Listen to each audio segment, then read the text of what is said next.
دي الطريقة اللي 99% من الأمهات نجحوا بيها في البوتي تريننج وفي أقل من 3 أيام.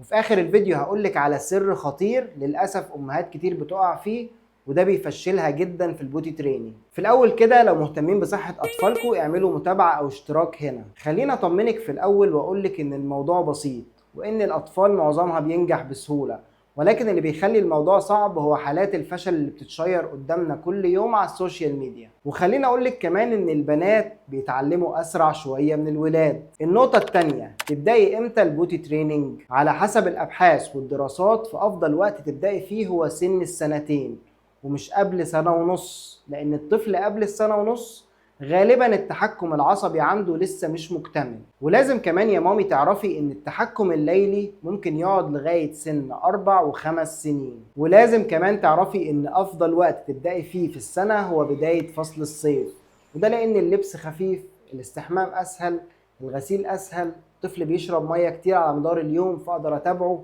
فالامور بتبقى احلى كتير في الصيف. لو حاسه انك مليتي من اللي فات فاللي جاي مهم جدا وما ينفعش تفوتيه، وده لان دلوقتي هقولك على اهم العلامات اللي تقولك ان طفلك جاهز تبداي معاه خلع الحفاض. الحاجات اللي هقولها لك دلوقتي لو لقيتيها على طفلك فده طفل جاهز تقدري تبداي معاه. لو لقيتي طفلك ده بيقعد ساعتين او اكتر ناشف، او بيصحى في ايام معينه ناشف، او لو طفلك بقى ليه مواعيد معينه كده للبراز، او لو طفلك بدأ يعبر عن الموضوع بانه بيقولك مثلا كلمة او تعبير معين بتفهمي منه انه عايز يدخل الحمام، او لو الطفل بعد ما بيعمل بيجي يقولك، او بيستخبى اصلا لما بيعمل، او كمان لو الطفل بقى مش بيستحمل البامبرز متوسخ. لقيتي العلامات دي ابدأي، ما لقيتيهاش استني شوية، احنا مش في سباق. اهم خطوة بقى في الموضوع كله هي مرحلة التمهيد اللي هنبدأ فيها دلوقتي، ودي المرحلة اللي بتسبق تحدي ال3 أيام. وبالمناسبة المرحلة دي أمهات كتير بتعديها وبتدخل على طول على البوتي تريننج،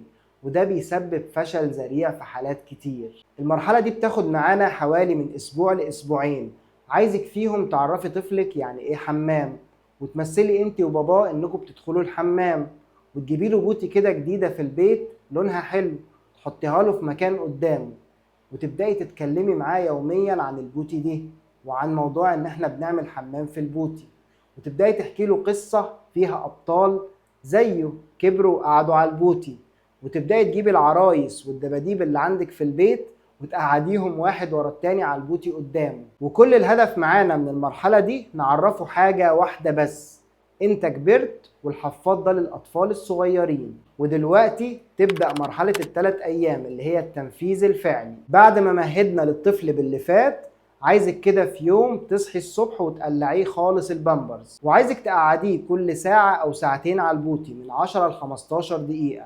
وعايزك كمان تركزي على أوقات مهمة زي بعد الأكل أو قبل النوم. وإياكي يا مامي في البداية تستنيه هو اللي يقولك، انت اللي بتعرضي عليه كل شوية. أهم حاجة بقى عندنا في الخطوة دي هي التشجيع. لو طفلك عملها في البوتي لازم البيت كله يقعد يسقف ويشجع كأنه خد كاس العالم بالظبط.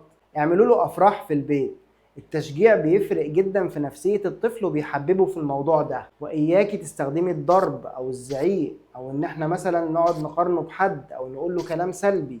كل ما هتعملي معاه الحاجات دي كل ما ده هيجيب نتائج عكسية تماما.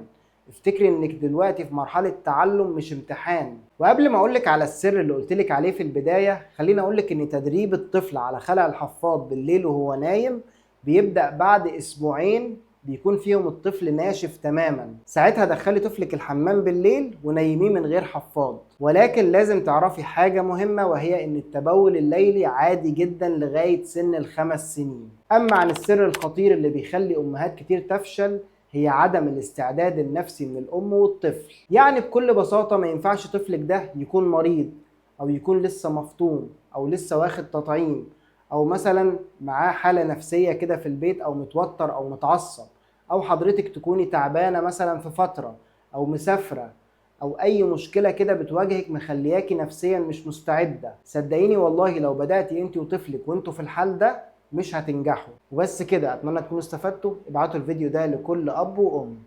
سلام.